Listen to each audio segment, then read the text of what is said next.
What is going on? It's Alex coming back at you with another video, and today we're going to be doing our Falcons 7-round 2025 NFL mock draft. If you are new, feel free to like, comment, and subscribe. We've been banging out these videos, and we're going to be getting all of these done before free agency because we're going to be doing another one right after. And if you guys do have a content creator that we can collab with in mind, feel free to drop that down in the comments section below. Of course, if you haven't already done so, subscribing would be awesome. I would love for you guys to be joining the community. We've been doing a lot of live streams lately, including the first couple days of the Combine, which you guys bless me a ton with. You guys are awesome. So we're going to be continuing this, drop in 1 to 2, upwards of 3 videos a day just to make sure we could be on schedule. Let's get into this. Let's have a great time. We are going to be referencing our lads. We do have only 4 picks, so it is going to be a little bit more of a yap sesh with a few picks. This is live, of course. So I'm going to hit start. We're going to see what we are faced with, and then we are going to discuss what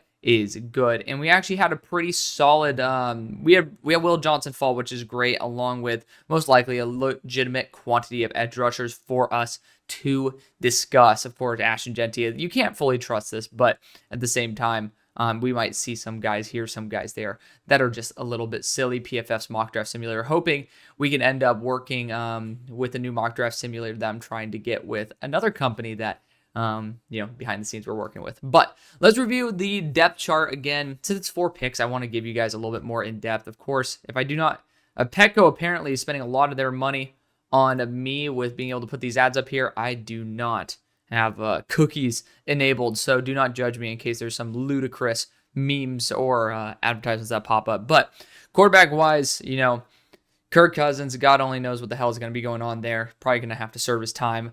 I was really pissed off with the GMing based on how this quarterback situation was handled. Not because the Michael Penix pick happened, but because it was right after you ended up having a ludicrous deal with Kirk Cousins and then ended up bringing on someone who is a little bit more older, a little bit more in terms of injury prone. So I personally did not like that at all. Then you talk about the trade up for Ruka Roro. It just ended up really pissing me off. So I'm not a fan of your leadership in the organization. I know you guys have had your complaints as well. Running back wise, I think you actually are doing a pretty damn solid job. Bijan Robinson is great. Taylor Algier talked about a great secondary bag, and I even have some faith in Chase and Jace McClellan as well. Tight end wise, it sucks, but I hope to see that Kyle Pitts can take a step up, maybe be that Devin Culp there for Michael Penix, Devin Culp from Washington. And then, of course, offensive line-wise, McGarry, great run blocker. People still want to potentially upgrade and get a starting right tackle for the future. That's a much better pass blocker. Chris Lindstrom, obviously the GOAT. Center certainly is a position you could address, but I do think retaining Drew Dahlman, even if it costs $10 million, would be something that I would be entertaining. This is not a good center draft, but maybe we can end up sniping a Georgia guy in Jared Wilson, who just tested out very well at the Combine. Matt Bergeron, good selection there. Jake Matthews, of course. So we could be looking for some depth here, but honestly, probably one of the big bright spots is this offensive line. Weaponry-wise, yeah, you can end up doing a little bit better. Ray McLeod, he actually was more useful than what I would usually give him credit for. Darnell Mooney, Drake London. There's still room for growth, but if I'm being brutally honest, with 4 picks, I'd prefer just to try to find a way to get Kyle Pitts more production because he already has had such a good time. On the defensive side, you do have your stand-up outside linebackers for Ulbrich. We could end up seeing a free agency acquisition of, why am I forgetting his name? Hassan Reddick. There we go. Jeepers. So we could get some Hassan Reddick veteranship in here. Of course, we can end up, looking at that nose tackle as well. We got quite a few good ones in this class. But boundary corner number 2 has been an issue for so damn long. So the primary issues to me are going to be that boundary corner, the edge rusher as well. And then, of course, we can end up looking at some safety positions, some safety help as well if Justin Simmons is not able to return. Again, losing 2 of your top free safeties is a little bit of a pain in the ass. Of course, we're going to have so much more clarity in free agency because, again, not very many picks. But sitting here at number 15, you can go Will Johnson or Kenneth Grant. I think those are the best ones along with Michael Williams. But when you do look at a Jeff Ulbrich's system, you have to go for someone who's probably going to be a little bit more of a stand-up type unless you're going to be going heavy into the nickel front. And if you're going heavy into the nickel front, I do not believe you have that nickel back that can shout out to Nickelback that can end up really being able to have that impact. So I would say that edge rusher, based on how the cards fell, like if James Pierce were there, I heard that he's probably slipping out the first based on him being essentially uncoachable. But Mike Green as well, like maybe you could end up entertaining that. But the two players who I think are the most valuable at this spot are Will Johnson and Kenneth Grant. Kenneth Grant could be that true nose with a ton of potential, adds that pass rushing ability as well. But I do think getting somebody like Will Johnson, who has that flexibility in man as well as zone coverage, is going to be extremely valuable. Someone in 2023, since everybody likes to talk about how 2023 was for other players except for Will Johnson, he was the best player in the entire country, in my opinion. We are going to be going after Will Johnson at number 15 overall.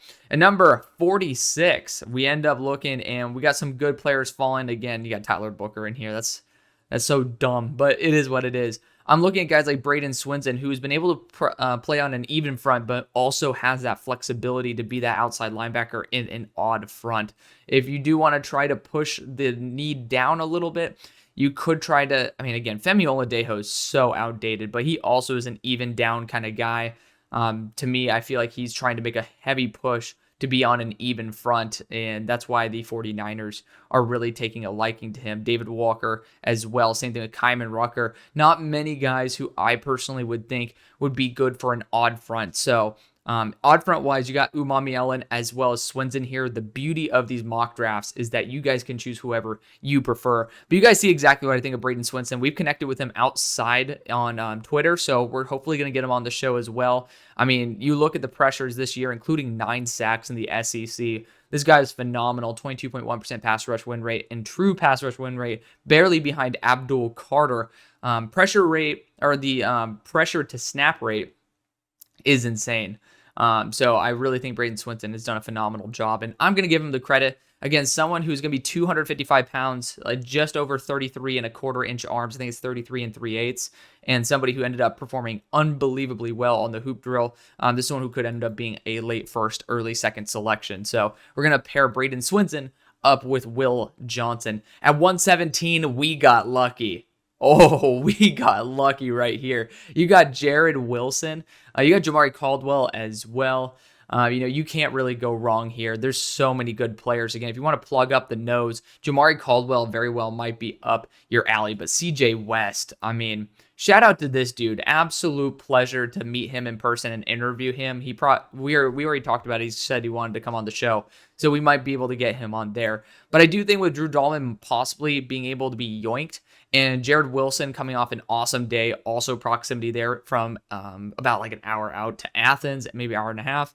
I do think it's going to be the more likely selection. I've taken CJ West a lot of times in these 7-round mocks, so going to give my boy a shout out right there, but we are actually going to get Drew Dalman's replacement for the long run there with Jared Wilson. Of course, if you do keep and retain Dalman, you could end up going after CJ West for that nose, but at pick number 244, could go Dan Jackson to get him, but he's more of a strong safety. I would not necessarily go after that route.